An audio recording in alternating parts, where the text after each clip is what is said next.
Each of us lives, dependent and bound by our individual knowledge and our awareness.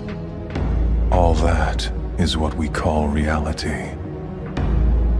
However, both knowledge and awareness are equivocal. One's reality might be another's illusion. We all live inside our own fantasies.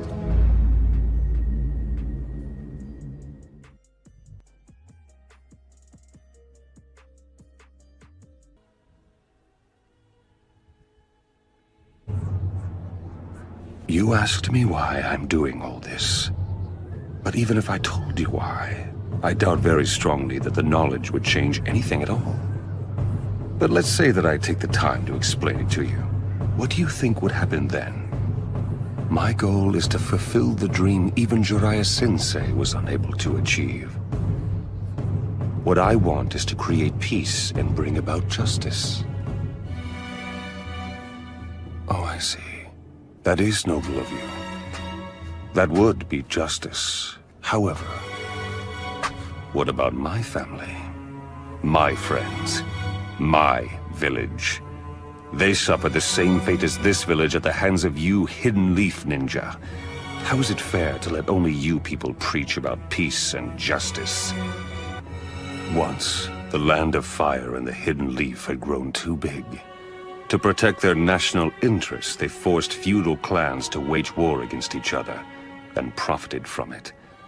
Otherwise, the people of the villages would have starved. As it happened, our little nation and its villages became the battlefield where the great nations waged their war. Each time they did, our nation was ravaged and laid to waste. After many such battles, the great nation stabilized, but our smaller nation suffered, and it barely recovered. You and I are both seeking the very same thing. We both want to achieve the peace that Jiraiya-sensei envisioned. You and I are the same. We're both motivated by our desire for peace and justice. The justice that I have delivered against the Leaf Village is no different from what you are trying to do to me. Everyone feels the same pain when losing something dear. You and I have both experienced that pain. You strive for your justice, and I strive for mine. We're both just ordinary men who have been driven to seek vengeance in the name of justice. And if one comes to call vengeance justice, such justice will only breed further vengeance and trigger a vicious cycle of hatred. Right now, we live in such a cycle. I know the past and can foretell our future. It is the same as our history. So we believe that human beings simply cannot understand each other, and they never will. The shinobi world of ours is ruled by hatred, and hatred alone.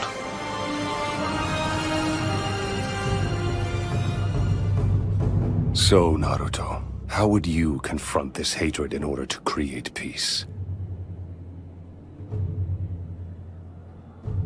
I want to know what your answer is.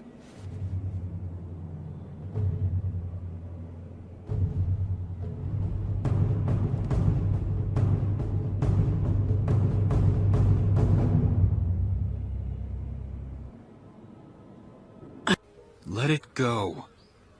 You've got to forget about revenge. What? Believe me, in this work I've met a lot of guys who feel the way you do. Trust me, for those who follow the path of revenge, it never ends well. You'll only tear yourself apart. And even if you succeed and you get your revenge, what will you have then? Nothing. Emptiness. Shut up! What makes you think you know anything about it? It's easy for you to talk. You have no idea! Easy. Just try to calm down. Maybe if I was to kill the most important people in your life, everyone who's ever meant anything, maybe then I'd listen to you. Because maybe then you'd have some idea how I feel. It's an interesting theory, but I'm afraid you're a little late to put it to the test. Everyone you're talking about has already been killed. I've been around longer than you have, kid. And I've seen my share of troubles.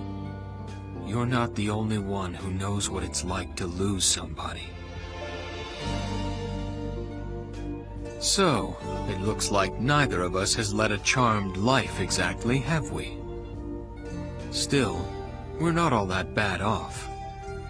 At least you and I have been lucky enough to find new comrades to help fill the void.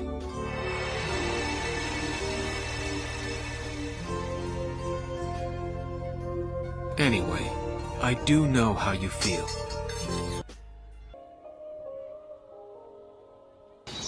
In the shinobi world, it's not how you live, it's how you die.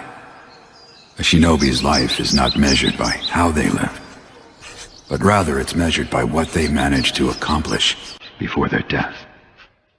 And looking back, my life has really been full of nothing but failure. Continually rejected by Tsunade, unable to stop my friend, and unable to protect either my student or my mentor. Compared to the great and celebrated deeds of the Hokage, my actions are trifling, insignificant things indeed. I wish that I could have died like each of the Hokage. A tale is only as good as its final turn of events, the plot twist.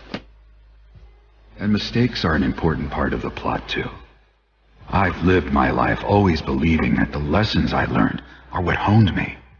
I swore I'd accomplish a deed so great that it would obliterate all my failures.